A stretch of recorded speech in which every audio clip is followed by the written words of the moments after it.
So it might sound quite controversial, but I'm not an optimist, really. I just, it's more like I just keep going. That's more like like me. However tough it is, just keep going.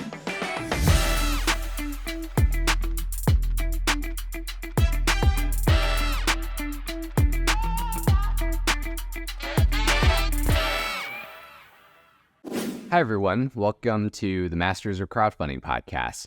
Today, we have the great pleasure of having Masha Epshtein. She is the award-winning designer and entrepreneur and CEO of Lawn. And Lawn is the creator of Hub, which just launched a couple weeks ago in the first 24 hours, raised over $100,000 on their Kickstarter campaign. Welcome to the podcast, Masha. Hi, everyone. Thank you very much for having me here. Yeah. So how did it feel when your product first launched and you got all of that overwhelming feedback for your product already? Oh, that's like incredibly exciting. I couldn't sleep that night. And it's both kind of exciting in a good way, in a bad way. You don't know how to deal with your feelings.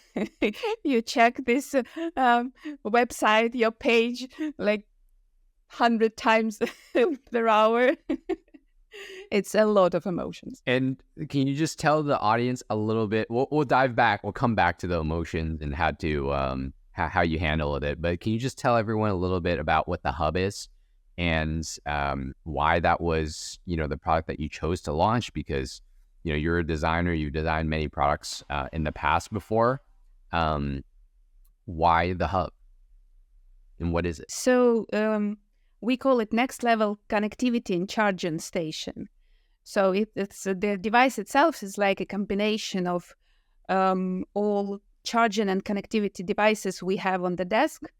But the difference is that it's like all-in-one solution from one side, and from another side, we kind of put some love and care and design into that field. And I feel like this is new because no one has done that before. Why we started doing exactly this, specifically this product. So the story behind that is that I moved to London and I started working for interior design company here. And the project, my project was redesigning office in London. And there was a request from the client that, we have all these messy cables everywhere. Could you just do something with them? And I started working in between, design, between clients and subcontractors. And I figured out that there is no kind of neat solution for that. So you can have bespoke desks, of course, or you can have, chargers, power extenders, docking stations, and a lot of other stuff on your desk. So you can get, of course, all your needed connectivity and charging, but it looks really messy. Or otherwise, you can have a bespoke desk, but it's really expensive. And then I thought, maybe this is my chance to shine. maybe I can offer something interesting in that field. And I started thinking about it, and then it was like a long process of forming the idea, like the first initial validation of the idea, printing on 3D printer. Will it work? Will it not? But then eventually it ended up in this product. I see. Yeah, it's, I feel like all the best products that are successful like yours all come from like an inherent need or a pain points that our clients like worked very closely with to solve. So that's always the common thread between all of the most successful campaigns and products that we've worked with. So what made you decide, Masha, to launch via crowdfunding and Kickstarter? Like, why not just create the product and deliver it to your clients? Well, I think Kickstarter, like crowdfunding in general, it's like a really, really cool idea. Because first you can get funded, and it's really important for startups. Then, which is, I don't know how how to rank it, what is most important. But I think this is all very important. So the second thing is that you get like a market validation, because it's really tricky to understand. It's so easy to fall in love with your idea, and then in your head, it's just amazing. And even when you check it with with kind of your inner circle, people they might want to support you, for example. Or people might say, no, that's a shit idea. I personally think it's bad, for example, about something. But you just don't know how market will respond. It's like a really, really cool way to explore, like really open market. What people think. Do they think it's useful? Will it solve their problem? Are they happy to pay for your solution of that problem? Are they happy to pay that much? So there's so many questions, and it's a really good way to find answers to that. And also, so it's not only that, actually. I think it's cool in so many ways, actually. Crowdfunding, I mean. It is also like a pre-sale process. So you explore marketing, you try and see what works or what doesn't. So many things that will eventually help you to launch really successful product. Launch on just like an e-commerce or retail, whatever. To form successful product. Get feedback, get the understanding of product market fit, get early adopters, because it's also, you have to be a specific type of person to be ready to be an early adopter of new ideas, because a lot of people are conservative. I get a lot of feedback saying, let's see, I'm not... let's see when it's on the market, I'll buy then on Amazon or something like that. So just to find those people who are ready to support new ideas. Yeah. So so obviously you're a client of Launch Booms, which is why you're on the podcast.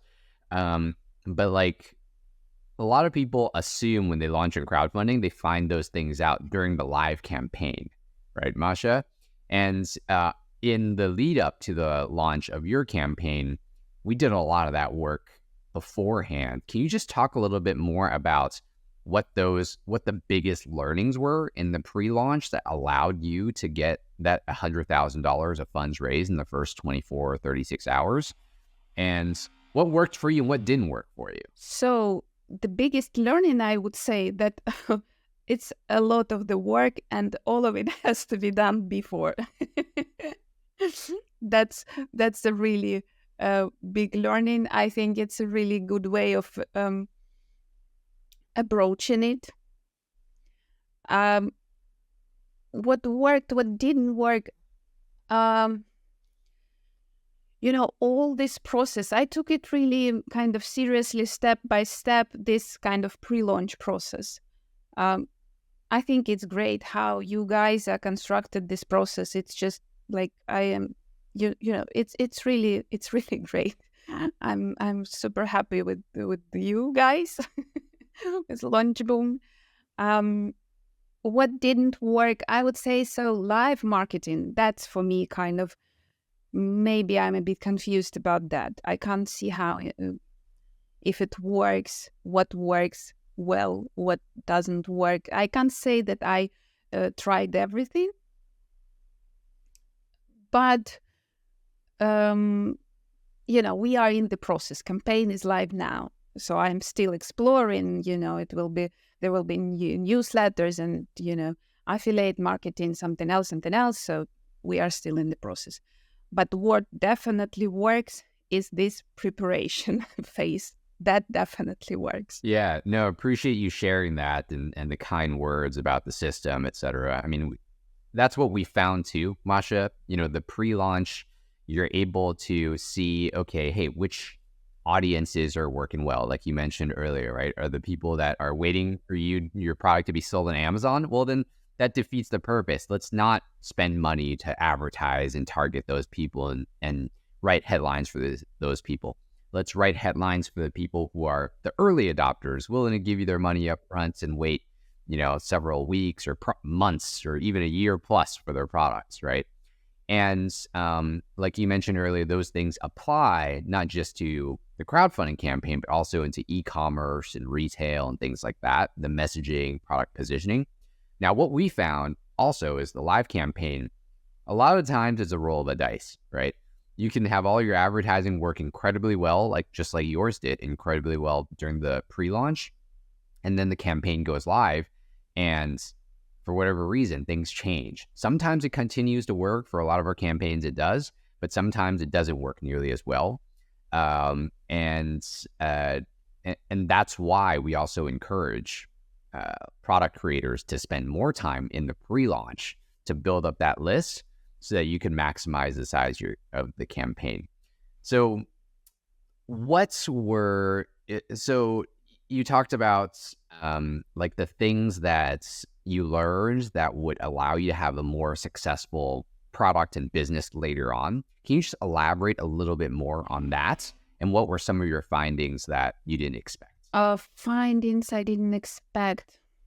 Well, really great finding I didn't expect is a lot of B2B interest. So this was all focused, all marketing efforts were focused on a B2C launch on Kickstarter, but I get a lot of interest on B2B, and I actually think that probably that will be my biggest market. So this is super exciting, really, really super exciting. So we work on that. In terms of what could have been done better, differently. So again, just more focusing on pre-campaign, and maybe we should have, now thinking back, just like a little bit of a background story about that. So I know that there've been, during a couple of years, there were several products kind of from the same category as us, who not only failed, they just never delivered.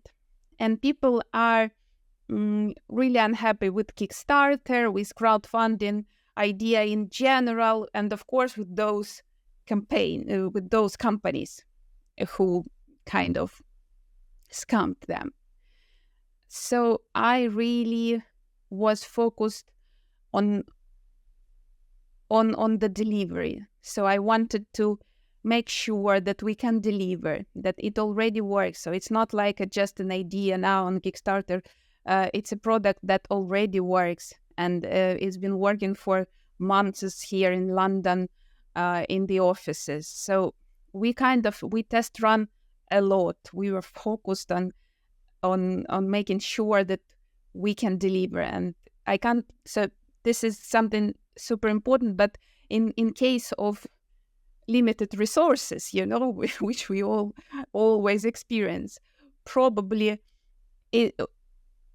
we didn't put enough efforts in building a community on social media, just engaging people, posting, pretty looking posts on Instagram and everything. So we could have done more of that, but I can't say that was a mistake. That's not a mistake, but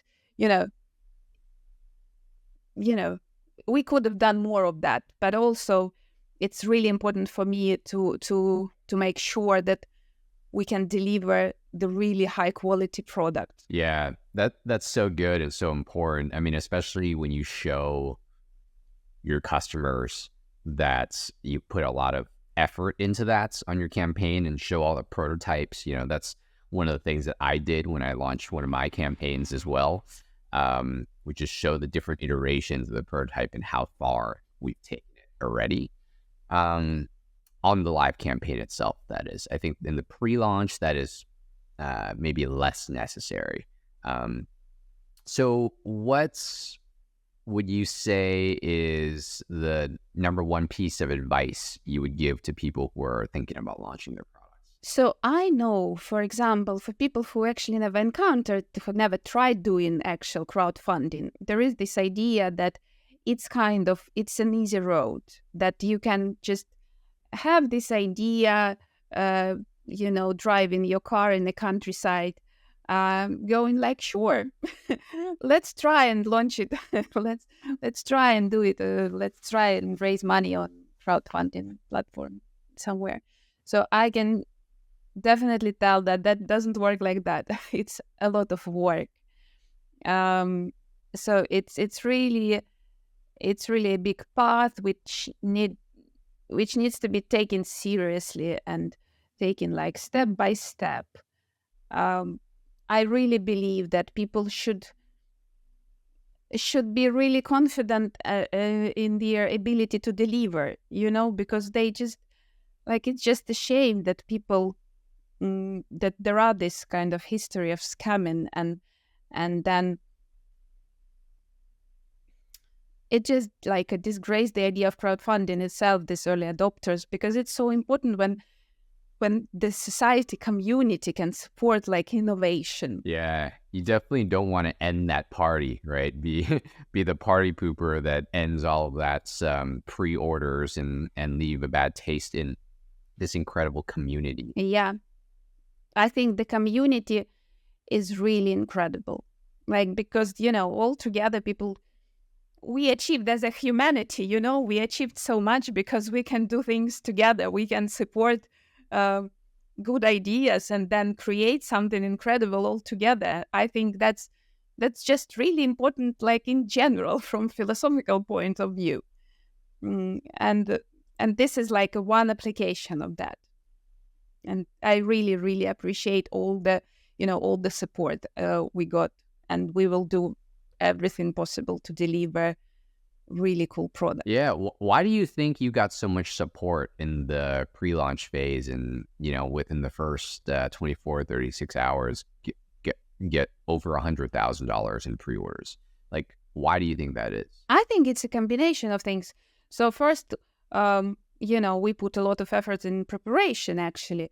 But also, the idea itself, it's like asking anyone, are you annoyed with cable mess? And I just never... Yeah, actually, I met some people who would say, yeah, whatever, I don't care.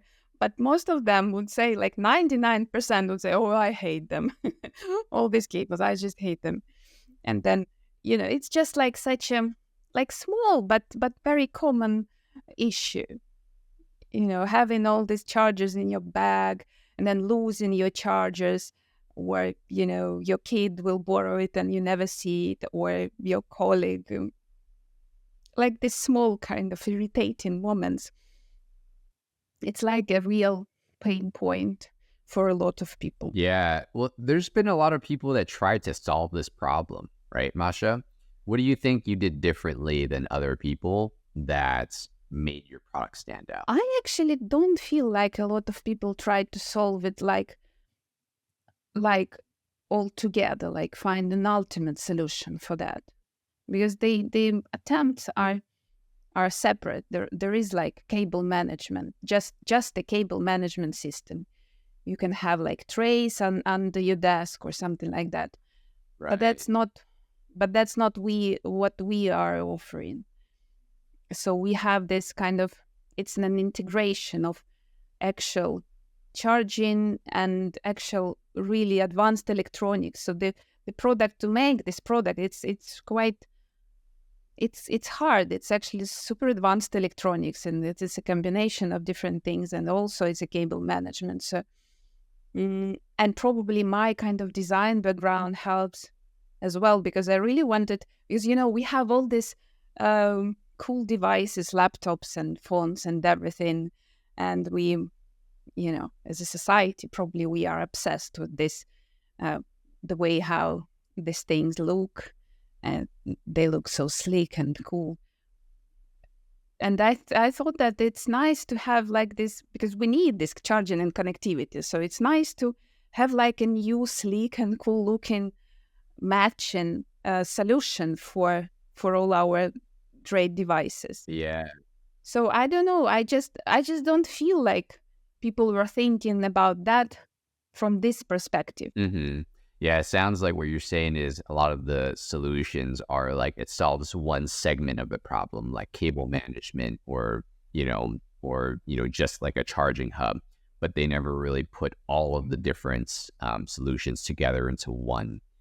And I mean, again, back to some of the more successful companies like Apple, right? That's what they did with the personal computer back in the day. Instead of having all these different parts that you have to put together and build yourself, they put it into one personal computer. And it sounds like that's what you're attempting to do. Yes, we are not only attempting, we are doing that already. and it's not also, this combination of all this kind of charging and connecting devices. So we place a lot of it under the desk, so you can't see it actually. So we were thinking how to make your desk look nicer, to have as little cables as possible, to have your desk as clean as possible, to have something that you use every day on the desk, but all the other stuff which you use much more rare under the desk. So you mentioned in the very beginning of the podcast, and I promised I would come back to it, is there's a lot of emotions. You refreshed the page 100 times in an hour, right? And so you weren't able to fall asleep at night. How did you deal with that stress and lack of sleep, et cetera? Is there something that works better for you that allows you to deal with those emotions? Can you share something for other product creators, that are dealing with the same thing that could potentially help them? When the company is successful, when launch is successful, I don't think you just have to experience those emotions. You don't have to deal with them, just like feel them. That's the moment to feel the emotions. We all are actually really seeking those kinds of emotions. So I don't know. And then it was just again a lot of work. So I just experienced emotions, and then I had to dive into the work, have meetings, now, having all these orders, I have to really concentrate on production and everything. So much work needs to be done. So this really helps. I think. Yeah. Just work more. Just focusing on sort of the next, enjoying the success, the feelings of emotions of success, and then identifying the next steps and focusing on that. Sounds like. Yeah, for me, this Kickstarter campaign, it was never like an ending point. That's a step, and then there is it even more like a beginning actually. So this is a beginning of the process, and so much is ahead. Yeah, it's just the first step of a very long journey into building a successful business, but a very important one. Like you mentioned, getting that cash flow up front, the market demand, talking to real customers. I'm going to switch gears a little bit, Masha. So I know that you went to university in Ukraine. You lived there for a long time. You had a construction company out there in Kiev for 12 years until February of 2022. And please correct me if I'm wrong here, just from my research. And then you moved to the UK and you started Lawn. I know it's, for everyone from Ukraine, it's been, I have friends that immigrated to the US when they were 10 years old, right? And, the conflict has affected them a lot because they all have families and friends, someone they know that is affected by the war. How are you feeling now, and how have you dealt with that? Well, that's a hard topic, really. It's terrible. It's terrible experience. I don't know even what to say. I don't know how to share it with people who never experienced anything like that. I could never imagine that I would be the one who experienced it. Like really, even I can say that even one day before the war, I couldn't believe that it was gonna happen. I can say that the day before the war, maybe I make it up now, looking backwards, but probably it felt like there was a tension in the air, just in general, like people were tense and you could just feel it on the streets. But we had majority of my friends and people who in my inner circle, nobody believed that it could be like that. And when it actually happened, it's hard. I had absolutely normal life there. I was not planning to move out of the country or whatever, and becoming a refugee. That's a tough experience, really. So yeah, and when I moved to London, it was like a long process. I didn't have any plans on what to do. It was like forming those plans on the go and trying to deal with your what leftovers of your mental health. And then I started to work here in London just because we have to somehow move forward. And I started long kind of later on that journey. What I think now, it's terrible. I could never imagine that it was gonna last that long. It's all just the whole thing is just complete shock to me. I hope that there is a solution. I don't know what it is. If there is, I just hope that there is a solution for this situation. I really hope for the great future for Ukraine, that somehow it will end up, and then it will be a lot of support and a lot of investments, and it'll thrive as a country. We will thrive as a nation. Well, I just hope for that. Yeah, I mean, the construction business that you had run for over 12 years, you were buying, renovating, building, selling. I would imagine that just came to a complete halt when that happened in February of 2022. Can you just talk a little bit more about that and what drove your decision to leave your home? Yeah, so originally I'm from Kharkiv, and that's the eastern border of Ukraine, really close to the border with Russia. So a lot of that business was just completely destroyed at the very beginning, because Kharkiv was bombed during first weeks of the war. So it's just really hard to see how all that you've put so much work, like years and years of your work and efforts, been just blown up by someone who I never met. I have no idea what's the problem. It's really different when you have a conflict with someone. At least you can understand that that's the person. We have a conflict about this, for example.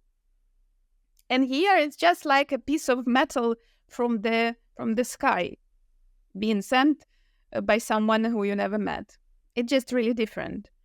It's hard to comprehend. So I think, for me personally, the best thing I can do in this situation is just to keep going. I formed my my kind of a contribution to that, like that, to the war, to the whole thing, like that. I will not give up. I will keep going. Yeah, hopefully, as a general overall idea and aim, goal, is to build thriving business and then, move production to Ukraine build these manufacturing facilities in Ukraine, create jobs there, pay taxes, and support like that. I don't know how to shoot, and I don't think I'm very useful in the war itself, but yeah, I hope, it's always the end of the war, and then it's the next chapter of rebuilding, of trying to get back on the feet. Yeah, that's a really great way to think about it. I feel like, even zooming, first of all, I just want to acknowledge that, and like, I can only imagine how hard it is to leave the entire business that you've built for 12 years, friends, family, and like move your life to another place. Thanks. So yeah, I'm sorry about that, and I hope, and your mentality and approach to that is really, really incredible and strong, I feel like, because there's two ways people can approach. More than two ways, but just to make a point, one of the ways that people can approach it is, I'm a victim. This happened to me. I've lost everything, and I'm gonna sit here and sit in my own sadness, right? Mm-hmm. But you took the opposite approach to that, which is, okay, I need to move on with life. What is my contribution?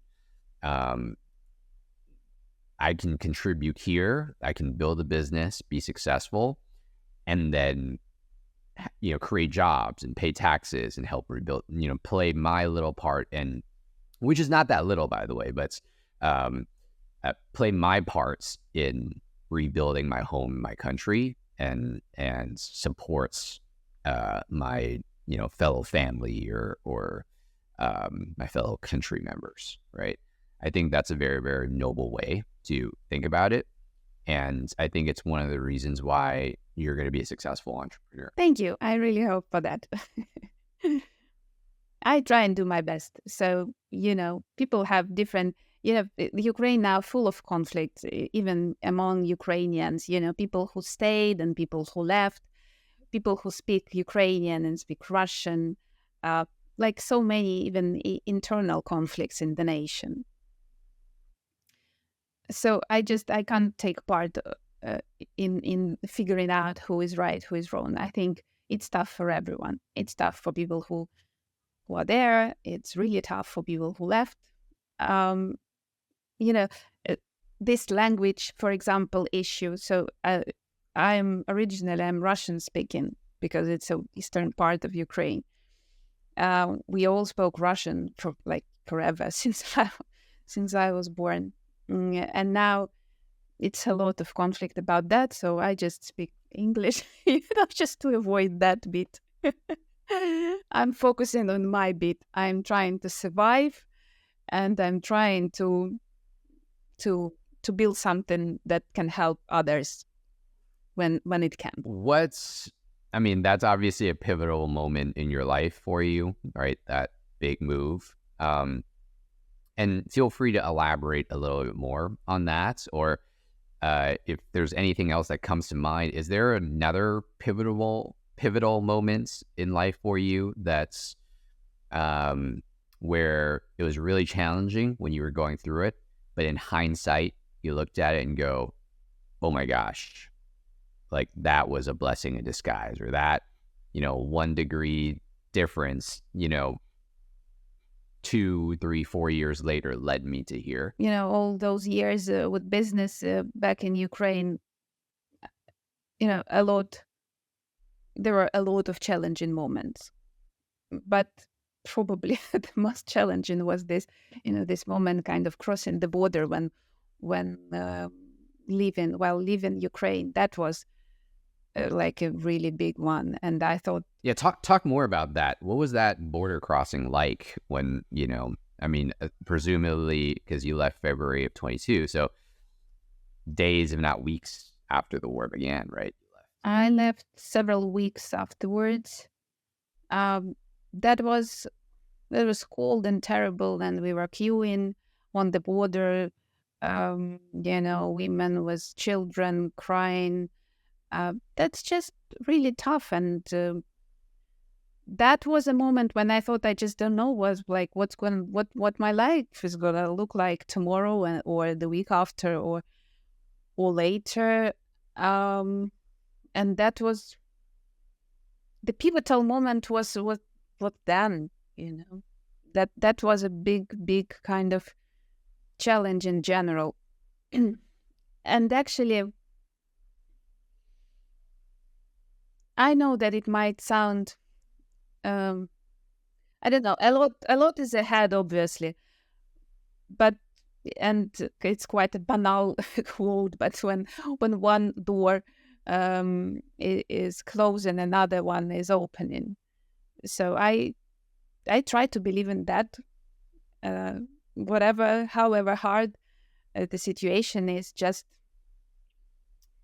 you always have some leverages to use, some doors to walk through. If you It sounds like you have such a high level of optimism, even given the circumstances. Like, how did you develop that? Was that from your parents? I mean, it's so hard to be optimistic in those tough situations. Is there something that you do on a daily basis to cultivate that optimism? Because I feel that is very, very useful for entrepreneurship, because things tend to get real hard, right? Mistakes are made, bad things happen that are out of your control, and you just have to deal with it when you're running a business. How do you develop that? So it might sound quite controversial, but I'm not an optimist, really. I just, it's more like I just keep going. That's more like like me. However tough it is, just keep going. You just can't. I can't afford giving up. That's what I completely am aware that it's gonna be a lot of challenges, with this project as well. The same as like all the other projects in life. It's not gonna be an easy summer walk through the field with flowers. But just being ready for that, being ready for challenges, to me, that helps. Not expecting anything to be easy, that helps. I think this is the most valuable, and also something which I actually really, really, truly believe, that I think we should let life happen to us. We don't have to avoid experiences, whatever they are. Just let all this happen to us and see, and just be open to the to the universe, because with challenges, some opportunities come as well. They come hand in hand together, opportunities and challenges. You just have to be able to see those opportunities when the challenges take over your life and emotions. Well, I really appreciate you sharing all of that and being vulnerable there. And by the way, we can edit any and all of this out, Masha, if you choose and decide to. But I do really appreciate you sharing that. Before we move on from that, is there anything else that you would like to share with myself or the audiences listening? Nope, I'm just really happy to be here. I'm just really grateful for all the support. I really have, I'm really grateful for Launchboom. They taught me a lot, really. And I like the structure. And, it actually also kind of maybe personality dependent on what you expect from this kind of service. To me, that was perfect. That's great. Talk a little bit more about that. Like, what do you mean it was perfect for you? So, because I am really constrained in terms of resources, I couldn't, I couldn't afford hiring different types of people doing different bits of the campaign. So it was really, and I'm really good in multitasking. I know a lot of stuff about a lot of stuff. So just to have like a guidelines, benchmarks in terms of, what's good, what's bad, what's the good response in terms of, advertisement or whatever. What works, what doesn't, just like a common guidelines, and then to work from there. For me, that is just the best format of work, of collaboration. And also, you guys are super responsive. So whenever I had a question, you are always super quick on replying on emails. So those office hours are super helpful. People are great professionals in what they do. So it was just a really good experience. Yeah, I appreciate you saying that. And I mean, frankly, a lot of people that even have the funds to hire people to do the different parts of the campaign, things like that, I think it's important for them to understand their business, understand what their business benchmarks are, what drives the success of their business, what audiences work well, right? What are the guidelines that work and don't work? And it's when you're first launching a new product, whether you're I was just talking with a company with a $3 billion market cap, right? That are using the same services that's you used. So other end of the spectrum, right?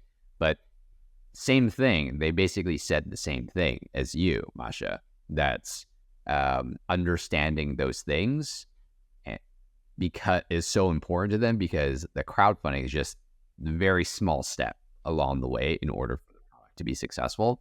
The fact that they get to actually be involved in the process is one of the most valuable things in helping them gather that information for their product in order to be successful.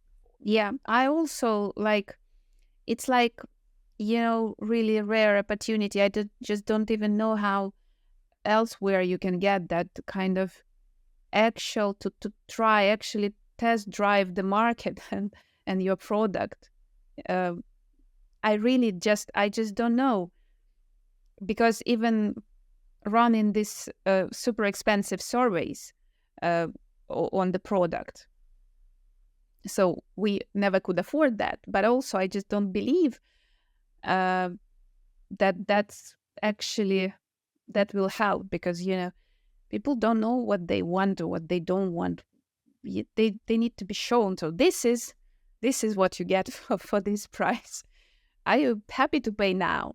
When it's just a conversation, it's different. Correct. Yeah, it's like that's really, we have a lot of inventors that come to us and say, I have this incredible product with all of these different patents, Masha, and it is the greatest thing in the world, and it is, very cost effective, and everyone tells me they want it. But they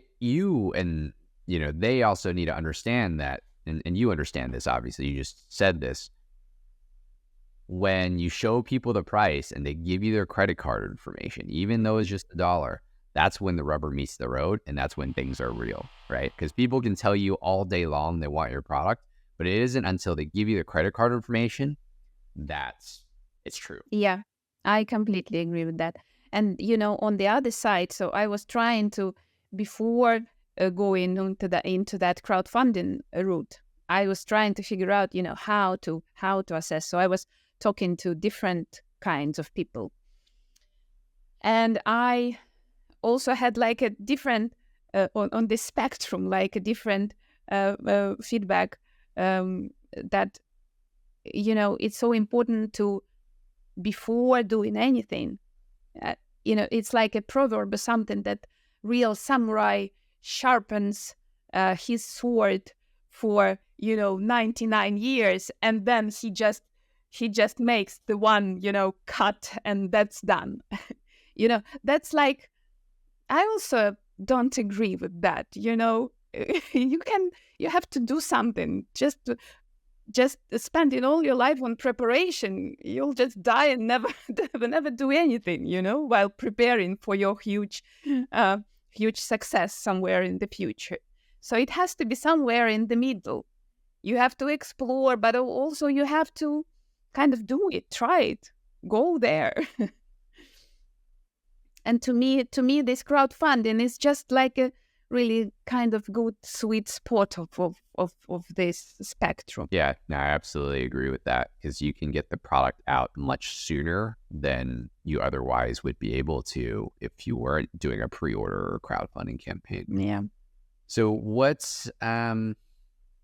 is a movie or a book or a podcast or a piece of content that has influenced you a lot and that you would recommend for other people to watch or read or consume? I just yesterday watched Kinds of Kindness, this new movie. So, no, I watched it 2 days before, and I catch myself that I still keep thinking of that. It's like the completely mad movie. To me, it's absolutely mad movie. But it kind of keeps being in my head. And I think I keep thinking about that. So I would definitely recommend. It's not for everyone, that's for sure. I can tell. Have you watched it, Kevin? No. Can you tell me more about it? And for the audiences that are listening that haven't watched it or haven't heard about it, just give us like a quick synopsis. Well, I don't want to spoil anything. It's super weird movie. Super, super weird. So if you are not into weirdness, don't go. But it's definitely like I just really appreciate when something is made super, like with a lot of talent. It's really well done in so many ways. Actors are just brilliant.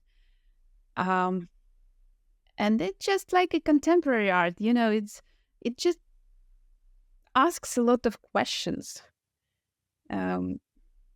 About so many. What are some of the questions?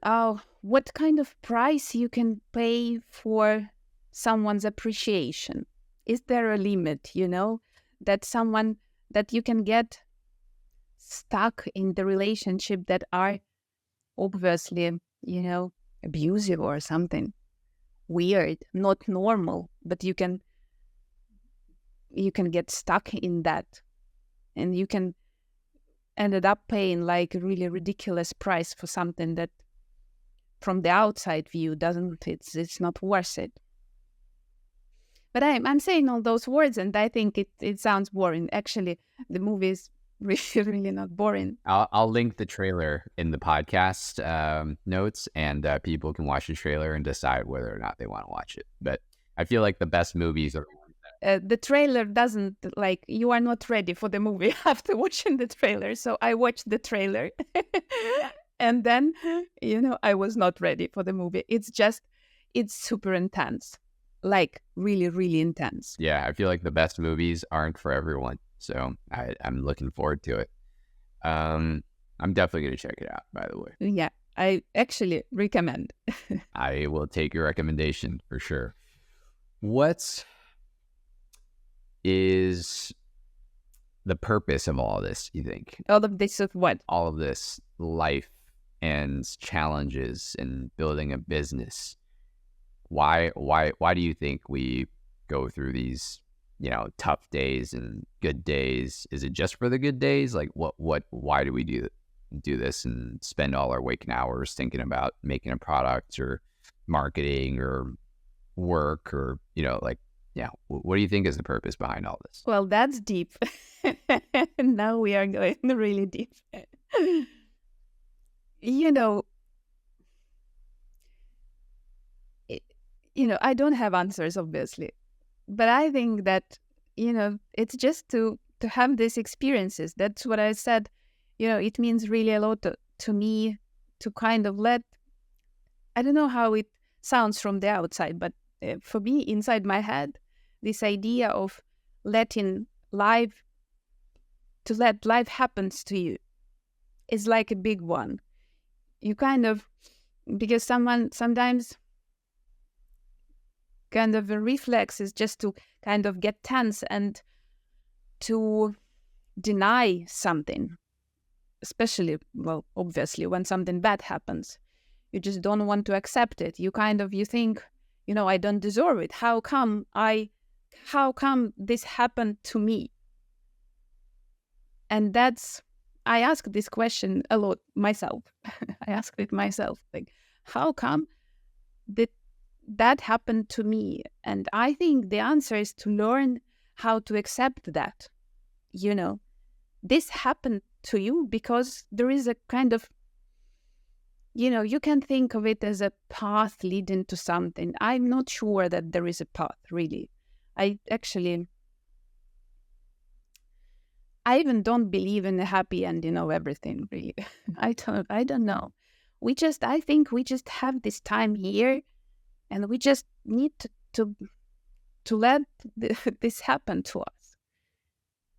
Just and try to navigate through that. I believe that there is nothing, white or black, right or wrong, and everything is super complicated. And just to try and navigate all of that, try and experience all of that, try and make something work. To me, this is a big part to me, to try and make something work.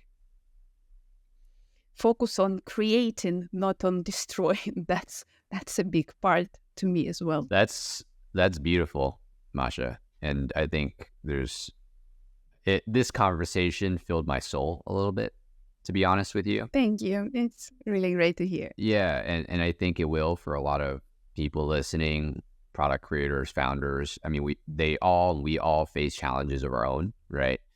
And it's all relative, because the biggest challenges to other people are the biggest challenges to them, right? Even though objectively you step back, you look at it and go, oh, they didn't have to flee their home to another country, but it's still a very big, thing for them, no matter what it is. I completely agree with that. We can't compare our challenges. Everything happens, like everything, really everything happens inside our heads. And we have only that space inside our heads, and what we feel is what we feel there. So we have only our experience. I read this somewhere, it's 10% what happens to us, 90% how we react to it, right? And it's true for business, for life. I mean, there's so much truth in that statement. So I think this is a great place to wrap up, Masha. Where can people learn more about you, your products? And let's start there, and then I have one more question for you. Sorry, what's the question? I didn't get. Yeah, all good. Where can people learn more about you and your products? Is there a website or a link? Mm-hmm. The most of the information about the product is on Kickstarter page. There is a link to our website as well. And about me, I have a LinkedIn page, but I'm not super active on social media, and I'm not telling the stories, actually. Probably here. They can learn more about me here on this podcast. I'm working on delivering a product, not on posting stories. Absolutely. So I will link to the Kickstarter page. I will link to your LinkedIn if people want to reach out to you. Yeah, really appreciate you spending your time here with us. Are there any other final asks that you have of the audience that's listening? Just, support us. Support us. We are working really hard to make your desks cleaner, your productivity higher, your work experience better, your creativity better. So just support us, and you will make your life better. Yeah, check out The Hub by Lon, Lon, Next Level Connectivity and Charging on Kickstarter. And also just wanted also to add that I really, really grateful for everyone who already supported. I appreciate you, Masha. Thank you so much for your time today and being vulnerable and sharing your challenges and success as well, your learnings with everyone listening and with me. And like I mentioned earlier, it's really filled my soul. So thank you for that. And with that, we're going to wrap this up. Thank you, everyone, for listening. Thank you for having me.